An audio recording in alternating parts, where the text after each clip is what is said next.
everyone enjoying the new year, and the new year is going on well for everybody. So today I'm gonna give you a download of what happened to me in 2016. A terrible mistake, a terrible choice I made. Well, today we all make mistakes to actually learn in life. Other than that, trust me, I don't think you can survive that much in learning from other people's experience. You need your own personal one. So July 15, no, let's wind back to the early days of July. I can't remember the exact day.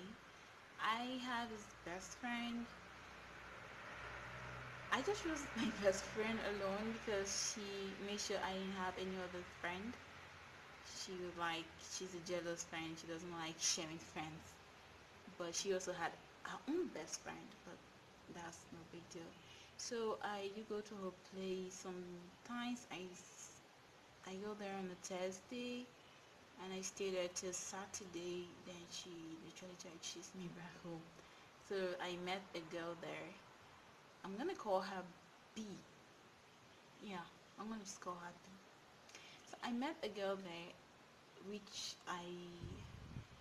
uh, I discovered was her own best friend, my best friend's best friend, and we would because she was always complaining that the girl she's squatting with is treating her badly. Every single day I go there and I meet B. She should always tell my best friend if she would let her come stay at her place, but she was always giving us this excuse that the landlord doesn't like more than one person living in the house. The room was very large, although it was one room self-contained. Um, I don't know. I I felt I had compassion for her, and I did a very stupid thing. I also started having this fantasy of staying in of K house because I just like that feeling of going to school in the evening to read, and I just wanted to challenge myself to see when my how my result would be like at the end of the semester. Because I was in year two then. My year one result first semester came out. It was fine, but I just thought maybe if I had stayed in school, it would have been a different story. So I took it as an opportunity. They gave me my school fees. I used it was my savings, and even sold my phone and got a lesser one and added the money up. And I asked this girl if we could go find a place, maybe a place she would have as her own. No, I wasn't trying to rent the entire house for her. I asked her if she had any money so we could add up and get a place. So she was like, sure, she's going to talk to her dad. So she did, but the money the dad brought up was lesser than half. Was less than half of the total required amount. So I added mine money more, which was more than half. About okay, the house we got was for 90,000 naira. So I paid 60 and she gave 30 and the hopes that she's gonna give me the money later on. But I just didn't care. I wanted her to leave the place, and I also wanted her to get a place for myself. When we paid, I immediately we paid. She moved in. It took me like 2 weeks before I decided to move into the house. I knew my mom was. I had a house because I didn't let her know I used the money she gave me for school fees. So I just thought I'm going to squat with my friend to see how okay life and how my academics could maybe improve. So she was, I mean, the school, yeah. So she had to buy the idea.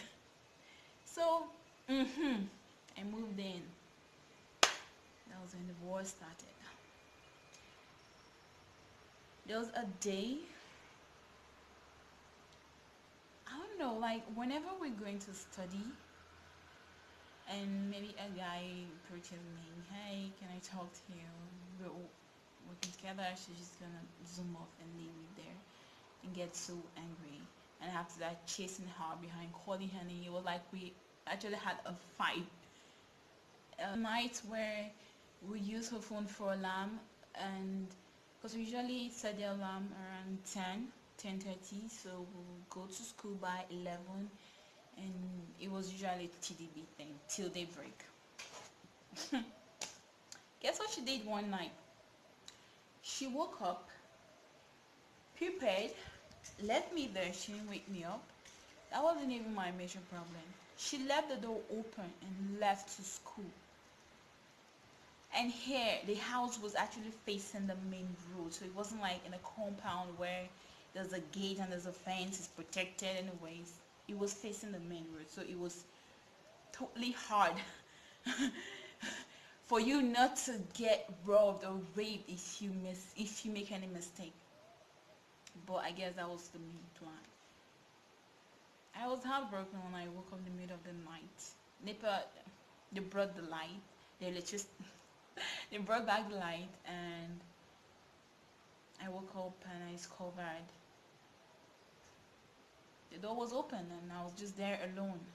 The next morning she came, started banging on the door, opened the door, she wants to get in. When I asked her what she did, why she did that, she said where she came from, they didn't teach them how to lock people inside the house. My goodness, you have a key, I have a key, we have a spare key. There was this day she did the thing she did while leaving me in the room, leaving the door open. I cannot wait for her phone to get missing. I can't wait for her to repeat the same mistake so her phone will get missing. And the very next day I made her wish, it happened. Someone came in and stole her phone and her power bank and her charger. I felt bad. I took my last 500 naira and trekked all the way to the market and bought a SIM card for her. We registered it, walked back, and guess what happened that day? I saw a homeless man. I had 2 watermelon and 2 oranges, 2 slices of watermelon and 2 oranges. So I saw a homeless man trying to cook something for himself by the fence of our school. It looked hopeless. I tried to give him the watermelons, and this girl came back. By the way, we're going to get her SIM card with my money.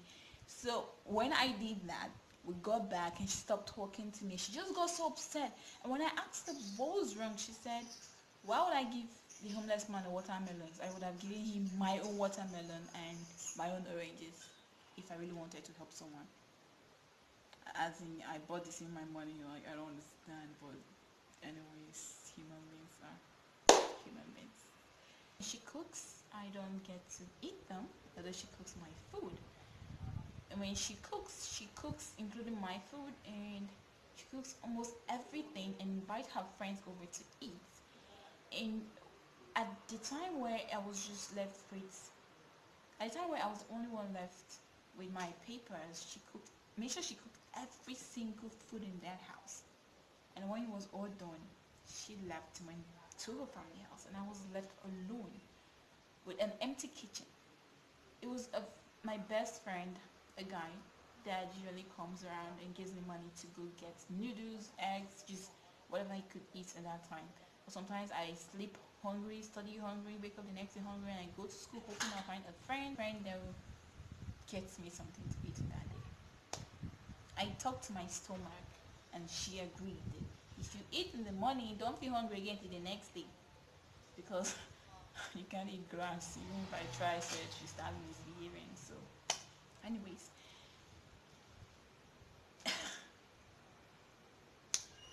there was this day I got a little phone I could be managing for the meantime. There was this day I kept my phone on the table because it was her table. She drank a sachet of water and dropped it on top of the table, and then it spilled over and wet the entire surface of the table. My phone was on top. I don't know what happened. Somebody just told me that I was playing with my phone. I took a big sellotape and wrapped the phone like a mummy, and I kept it on the table. So when the water soaked everything on the table, she just ran and took the water away and took a rag to clean the table. It was a rubber table, so I don't really get why the haste. Then I had to run. Dude, my phone. Wait, you have to take water because the water is more important than my phone. If you say so. Tim, I was raised. She took my kimono one night and wore it as a nightgown and wanted to go to bed. Dude, I wear this thing out. I don't wear it at home. When I come back, I take it off because I have this thing. I know the clothes that I wear out and the clothes I wear in, and I don't mix them. Like once I come back, I take the ones I wear out off, and I take a bath. I wear my home clothes. So, and you want to use what I wear out as your nightgown? I don't get it. I refused. So the next day, she wore this transparent T-shirt that was exposing her nipples, her boobs were all out, and she came outside the house. I'm like, whoa, you're trying to say just the entire neighborhood? Hey, please don't talk to me. You're the one. You said I shouldn't sleep with your kimono. Okay, we used to. I don't get it. I spent 1 month there. We paid money for the house July 15th. I finished my exam August 28th. I ran home. I didn't go back. I found someone to replace me in the house. I couldn't. I just having had this nightmares. It was poison. My mom had the same feeling too. So I just had to give the house away. And my dreams sustained. Okay. Oh, and so don't forget to subscribe to my channel as if you haven't already, and give the video a thumbs up. Thank you.